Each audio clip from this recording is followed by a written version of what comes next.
Un réservoir de quelques centilitres pour parcourir des kilomètres. Voilà le tour de force de cette Redcar, la voiture conçue par les étudiants en génie mécanique et productique de l'IUT de Poitiers.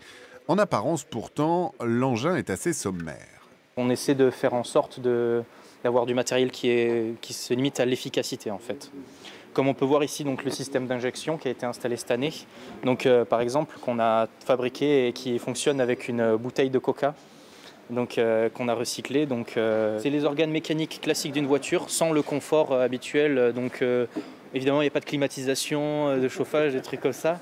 Moteur de tondeuse, dérailleur de vélo électrique, un système D bien pensé, sauf quand ça ne veut pas démarrer.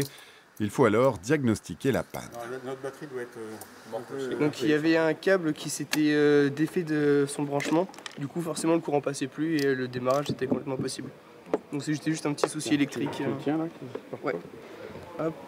Et pour leurs professeurs, évidemment, il n'y a pas de travaux pratiques plus formateurs qu'un tel challenge. Très formateur, une envie d'aboutir, il faut que ça marche. On a tout un groupe d'étudiants qui doit aller faire la course, donc il n'y a pas d'option, il faut réussir, voilà, tout simplement.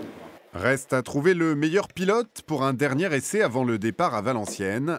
Objectif, parcourir 17 km à 25 km/h de moyenne minimum. Cette fois-ci, tout fonctionne. C'est bon. Bon alors ça va comment? Ça va, très chaud. Mais sinon oui, ça va, genre au niveau de la conduite, ça va. Ça se fait au niveau du volant et tout se gère, c'est-à-dire l'accélération, les changements de vitesse, tout se gère. Et c'est dur à prendre en main, mais c'est faisable. Et côté consommation, me direz-vous, moins d'1 demi-litre au 100, pas mal.